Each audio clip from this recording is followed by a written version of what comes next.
Hey there, fellow Questers. Welcome to Metaverse Adventures. My name is Immersive Matthew. Today is June 22nd, and this is your Oculus Quest Week in Review. And this week, it's a power-up week. We got lots to cover. Of course, we're going to start off by talking about the Quest hype cycle. We're then going to dive over and talk about a whole bunch of games, including one called Falcon Age that got announced, and it has a bit of an interesting story about how it even came to be on the Quest.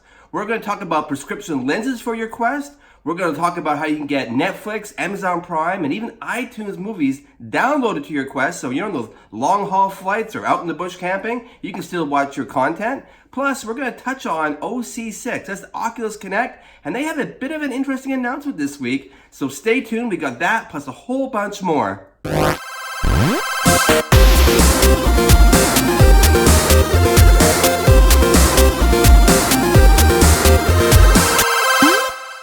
All right, we've got a really jam-packed week of news here, so let's get straight into it and start by heading over to Google Trends and having a look at this week's data. Now, as you know, I've been tracking the Oculus Quest, the Rift S, and the Valve Index over the last 6 or 7 weeks. And what's interesting is that we saw the Quest retain a fairly high interest level throughout this time period, whereas the Rift S and the Valve Index really have substantially dropped in comparison.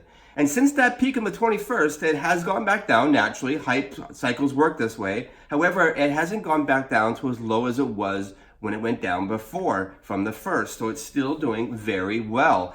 What's interesting is that for the last 4 weeks now, after the launch, it's pretty much maintained the same level of interest, albeit with a slight downward trend, as you can see here in the data. And it's the same for both YouTube searches and for web searches. And this is worldwide data, worldwide. What's really interesting here is when you start to add in other things. So this week I decided to throw in here the PSVR. And I looked at both PSVR as a term, and I also searched for PlayStation VR. And I chose PSVR because actually it's a higher line. It's the green line you see in this chart here right now. And so I was a little surprised by this. I was actually expecting to see PSVR higher than the Quest. I haven't actually ever tracked it against PSVR for some reason before, and this really caught me off guard. So that's really having me excited, because we all know that the PSVR sold in the neighborhood of 4.2 million units the last time that Sony reported on this. This was back in January of this year, and so I don't know where they're at today, but this bodes very well. I mean, this is telling us right out here that people are searching more for Oculus Quest than they are PSVR. And the PSVR already did very well in terms of sales.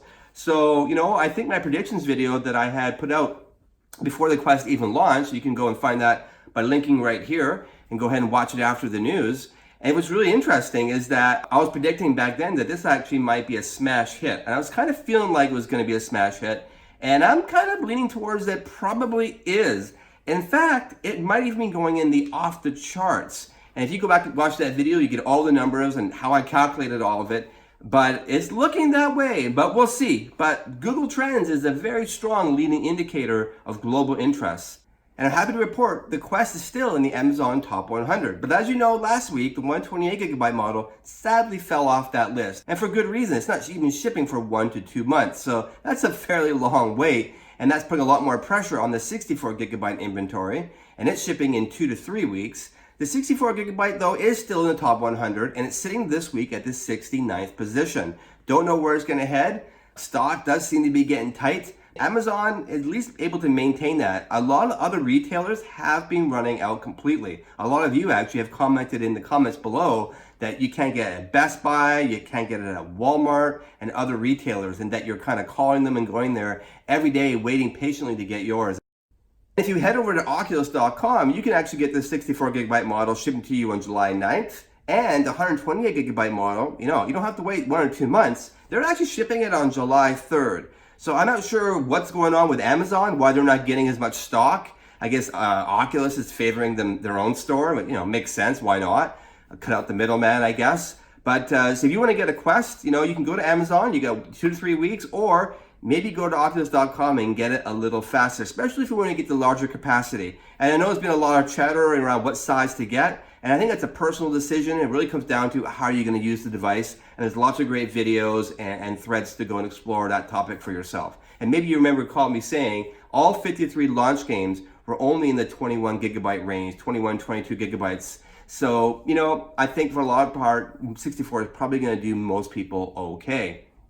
Further along to building this Quest hype cycle is that maybe you didn't notice this, but this week, Oculus swapped their default store. And by that I mean, when you go to apps and games on Oculus.com's webpage, all of a sudden, the default store now is Quest. It used to be the Rift. That's the first store that would come up. And if you want to go to Quest, you'd have to go and click on the Quest store. But now, all of a sudden, boom, it's just Quest. And this is just another indicator that Oculus also believes that the Quest is their flagship product. And we got a hint of that earlier when we started first seeing the displays at Best Buy's, where the Quest was on the top shelf, then the Rift S, and then the Go on the bottom. And that really sort of put the Quest predominantly on top, front and forward there. And so it really seems that that is the direction Facebook's going. I'm sure that, the Facebook Oculus family weren't 100% sure what was going to happen with the Quest.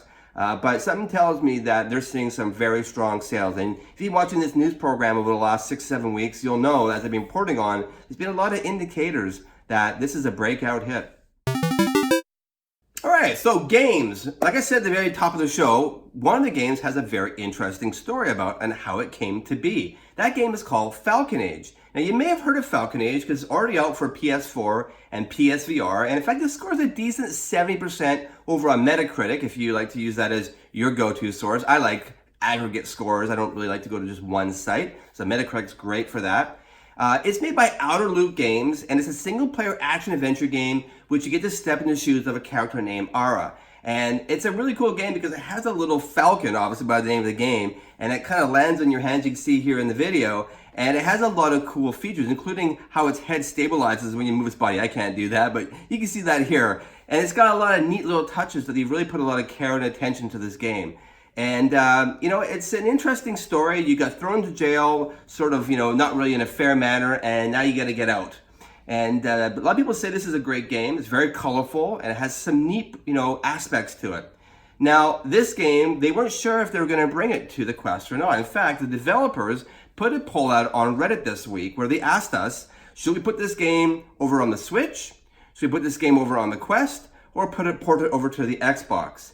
I wasn't really sure how this was going to go. I thought maybe the Switch might get the top vote, and actually it got the second highest place at 34% of the votes. The Xbox was dead last at 9%, but of course it was the Quest that won, and it ended up getting 57% of the votes.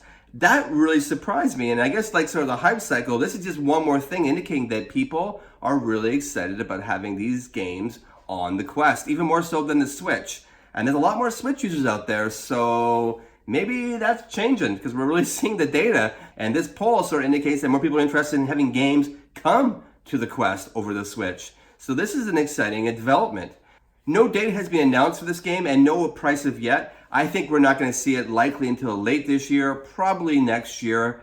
It's a big game. It has got a lot of content in it. And it's probably going to be a lot of work to bring that to the Quest. I mean, it's a graphically decent looking game, so it's going to be a downgrade for sure. But like many of you probably have realized, things in the Quest look great. So I'm looking forward, and I hope this developer can take this game and even get that score from a 70, maybe get it pumped up a little bit by addressing some of the things that people didn't love about it. Another game that got announced this week is one called Cradle of Sins. It's by U24 Solutions, and it's a first-person multiplayer online battle arena, or MOBA for short. And it's a cross-platform game, so you can play with people who are on the PC and people who are on other platforms, including the Quest. It's, as you can see here in the videos, it's a low-poly sort of game, and it's coming out in fall 2019, so it's coming up this year. I don't know how long they've been working on this game. It looks interesting to me. I like the low-poly look myself, and I like that there's different kinds of weapons, including melee weapons. So this could be one to look out for if you're into Battle Royale games. And no price is being announced yet, but this is definitely one to keep an eye out. I'm actually quite excited about this game. And this week, VRFitnessInsider.com confirmed that Retrowave VR Studios is bringing their game, Synth Rider, to the Quest. And not just bringing it to the Quest, they're bringing it with all their advanced stage developments going in. And that means that things like the You Are Fit, YUR.fit, it's a whole nother way of collecting data on your fitness activity levels, your calories burned, how many miles you're running or moving. It's got a whole bunch of really cool stats that you can track. So that's being integrated directly into SynthRider, and the Quest will be getting this as well. It has cross-platform leaderboards as well as 6 different scenarios to play. What's really cool about this game is that how the beat maps are designed is that you have to move your whole body. In some ways, kind of like Beat Saber, where you have to duck and get out of the way of those red blocks coming at you, but apparently even more so. So this is one that's interesting. I haven't tried it myself, but if you head over to the Oculus store and have a look at it, because it's already out there for the Rift, it gets a score of 4.8 out of 5. So this is potentially a game that if you're into these sort of rhythm games, if you like Beat Saber and you're looking for more options, this is one for you. Plus, it has this really cool integration with Your Fit. I think this could be one that'd be great for those who want to get into shape. Another cool game, I don't know if this is really a game as per se, more of a graphic novel, is one called Tokyo Chronos. It's made by My Dearest Incorporated out of Japan, and it's an anime mystery immersive visual novel. That's a lot of words. So you're going to go into a world of anime, and it's a fully immersive world. So you're not just watching it directly forward, but the story is unraveling all around you. It's quite engrossing, and it has about 15 to 20 hours of content. And there's some light exploration, some decision trees you have to make, a few things you're going to move around in. So it's not a game. It's more like Vader Immortal for those of you who have tried it. It has multiple routes you can go, and it has different endings you can explore. So this is sort of thing you could probably replay it a few times to see what different decisions would do throughout that game. It also got a 4.8 in the Oculus store, so also well received. It's sort of a new genre, really. I mean, anime has really made its transition to VR better than I was expecting, and it's coming out on June 19th. So by the time you're watching this, it's already in the Oculus store. So if you're into anime, this might be one to check out for you. That's all the game announcements for this week, which was not too busy. I mean, last week was E3, so I wasn't expecting any game announcements.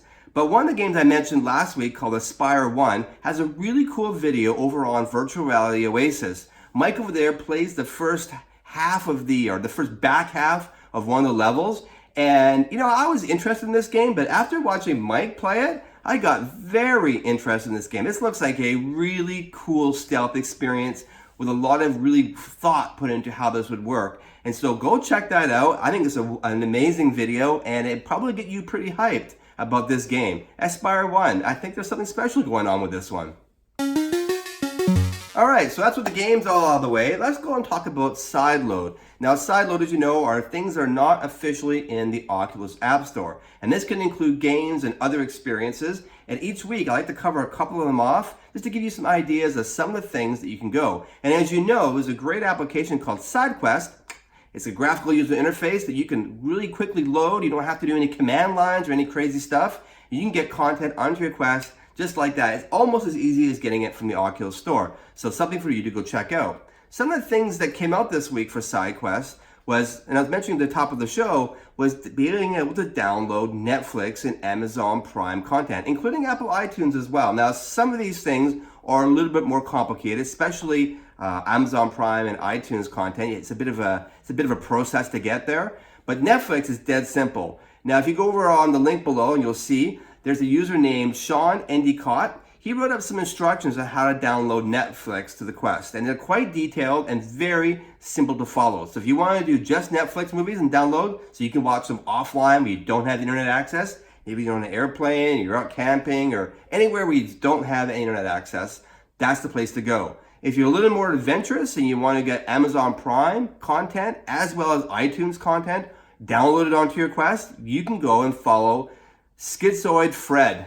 He's got a link below as well. You'll see it down there. And he'll walk you through all the steps on how to do that. He uses a service called moviesanywhere.com. You sign up for that, and that by doing some other kind of tricks and sideloading some stuff, you can get those other apps on there as well. So there's some interesting possibilities. Personally, I hope that Netflix includes the ability to download into their application on the Quest, just like they do with the other devices already. I hope that comes sooner than later. And I really hope that all the other content providers out there bring apps to the Oculus Store officially and allow us to download content, because I, for one, definitely won't be using mine on the airplane, especially in a long haul flight. The Quest is going to make that tiny little seat into your own movie theater. And and you probably have already read people reviewing it this way. It's an amazing experience.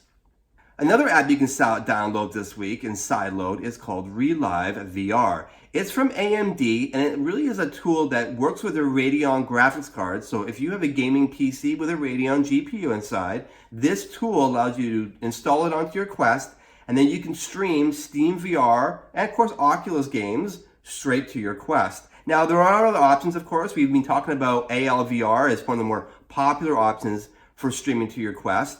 And don't know how they compare. I'm looking actually for someone to do some latency tests. Maybe that's something that I'll do if I had the time over the next week or two. But really, I'm not really sure. I don't have a Radeon card. I have an NVIDIA. But if it helps, if having the developer of the card write those drivers improves the latency, then I'm all for this. And I really hope it does. I really think that PC VR on the Quest is just brilliant. And a lot of people are reviewing it very favorably. And so this is something that I have really got to go try out. I have been so busy making this show that I haven't had time myself yet. And I have a powerful gaming PC. I have PC VR, I have Oculus Rift, I have the Vive, I have a Samsung Odyssey. I haven't touched my PC since I got my Quest. I just love the freedom of the Quest. And as far as I'm concerned, the better graphics don't do much for me at this point. I've seen the prettiest of pretty graphics on VR. And until that resolution gets way higher in the display, I don't really find it makes a huge difference for me. Other people feel differently. But I do want to try this app. And I really hope that NVIDIA brings out a driver, because I think if it makes it less latency, I think that's an even better experience. So let's keep our fingers crossed that it improves things. And this week's subscriber, Big Ass Gaming, yes, he's on our channel. You see him in the comments all the time below. He sent me a message saying that I should go and review a product called OneCast, another side-loading app, and this one's solely focused on streaming Xbox content to your Quest. So that's really cool. It's a free beta right now, so you can go and try it out on onecast.me, links below. And what's really interesting about this is that if you have an Xbox with an HDMI in, that means you could potentially stream your Switch, your PS4, other devices into your Quest. So that's a pretty neat option. And apparently it has very low latency. So if you're using virtual desktop or big screen or another app to stream your games, your flat screen games over, then maybe OneCast is something you'd also should consider. Super low latency, apparently. And I haven't tried this. I don't have an Xbox at this time. I've had them lots in the past. But I'm not really much of a flat screen gamer anymore. But I am curious to see how some of you have tried it. And go ahead and comment below and give Big Ass Gamer a thank you for the tip. And over the last few weeks, I've been showing how people have been side-loading their own colocation applications onto the Quest. And I'm a really big fan of colocation. You've heard me say that I actually think this is going to be the killer app for the Quest. It's the one thing that the Quest can do that all the PC VR can't really do without a lot of expensive setups. Colocation means more than one person in VR in the same VR space and in the same physical space. So you can reach out and literally touch your friend because they're actually there in real life in the same position that you are in VR, colocation. And we've seen the Quest already back in OC5 when they had that Dead and Buried demo with the 3-on-3 people playing in that arena size scale room. It was 4,000 square feet, so that was really cool. And since that time, we've seen a number of developers make their own apps, which shows that clearly the Quest has the capability of doing this. Well, this week, Reality Rebels, another crew doing the same sort of thing, made one as well. And just like last week's video where you draw out the boundary of your play space, and then it will procedurally generate a walls and geometry that matches that play space, and then you can turn Guardian off. Of course, that's a developer mode. If you don't know how to do that, there's lots of videos to go ahead and check that out. And this developer, Reality Rebels, I actually emailed them asking them, can I get a copy of this? Because I would like to review this for all of you. I really want to get the jump on this space. I really am excited about it. In fact, just the other day, my partner, Immersive Knee, was over here in the kitchen and she was squealing with delight because she figured out a way how to synchronize our kitchen counter in real life with the virtual counter in Job Simulator, so they're in the exact same spot. And she was just amazed by it. I mean, she was really tickled that the real counter was mapped to this virtual counter, that she could reach out and touch this virtual counter. Like it felt like it was more there, had more presence. And she found that it really pulled her into the immersion even more. And this is why I think things like colocation are so important, because, you know, maybe you can map out your whole house and your couch and your desks and your kitchen counters and your bathroom counters, and they could all become procedurally generated something else. And I was saying like dungeons and spaceships and, you know, towns and, you know, whatever you can think of, whatever is in your mind, you know, this can be done. And so I think that doing that and having multiple people, as you can see, this one also supports multiple people from Reality Rebels. Like I said, this is the killer application. So I cannot wait to get my hands on it, and you'll be rest assured I'll be reporting on this everything I can each week. If I see anything, I'm going to be reporting on for all of you. In this week's industry news segment, I got a couple things for you. First one, like I said at the top of the show, is OC6 has some interesting announcements this week. And I wasn't necessarily expecting to see this from Oculus and Facebook so soon. And that is, not only are they going to be showing a whole bunch of great VR content, but they're actually also going to be showing augmented reality as well. Now, Facebook has done a lot of shuffles inside their organization over the last few months, and some of those shuffles have taken key VR people and broadened their portfolio to now include AR experiences as well. And rumor has it, Facebook is working on some AR technology, and nothing's being leaked. I haven't seen a thing of exactly what they're doing, but they are working on it, and they're going to be showing us in September at OC6 what that's all about. So I'm really excited about that. And also this week, now I don't necessarily like to report on rumors, but this is a rumor that's been floating around enough times now that I think I want to bring it to your attention, because it does seem pretty official, albeit very tight-lipped. Facebook is working on a massive social platform. And that makes sense. They are the social company with Facebook and all. And it's surprising, actually, that when the Quest came out, there really isn't a strong social system. In fact, even communicating in and out of that device isn't the best. Like, I can't be on Facebook and message my partner while she's in VR or vice versa. We don't have that ability, which is surprising that Facebook doesn't have that at launch. Well, apparently they're working on it hard, and they've been pulling a whole bunch of devs off of other Facebook projects and pulling them together because they really want to crunch to get that thing done. And the rumor has it, now this could be a code word or a code name, but the rumor has it the name of this environment is the Metaverse, which I kind of like. That'd be really good for my channel. So let's hope that's the real name. I'm sure it's only the internal name, like Santa Cruz was the name of the Oculus Quest. But who knows? The Metaverse is a very fitting name. It's a heck of a lot better than, the Matrix. I guess the Oasis could be another choice, but those are all copyrighted. Where the Metaverse has sort of been out there long enough now. It was first introduced, I think, in the book Snow Crash. And go ahead and comment below if there's one that was even mentioned sooner than that. But I really like the term Metaverse. Obviously, my channel's called that. My development company is called that. So I think this is a term that I think is going to catch on. And it really means, for those of you who don't know, it's basically VR, AR, MR. It's all these virtual worlds that we get to go into and have shared experiences. That is the Metaverse. And the Quest is a part of that.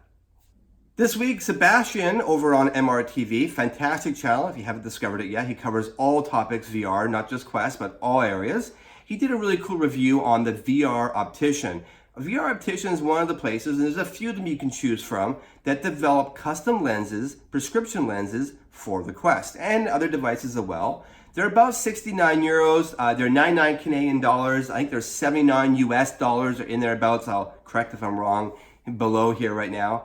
And he goes into how to install them and really how effective are they. And he goes into all the options they can have, like blue light filters, which I think is essential. Like, I really hope the Quest has blue light filters built into it. Maybe it doesn't. If you know, go ahead and comment below on that one. And he does a fantastic review on this product. So if you've got glasses and you really hate wearing them inside the Quest, I think this is one to have a look at. And the price is fairly reasonable. And the last story for this week is in our business section. It's an app called Rumii, R-U-M-I-I. And maybe I'm pronouncing that wrong. If I am, go ahead and let me know down below.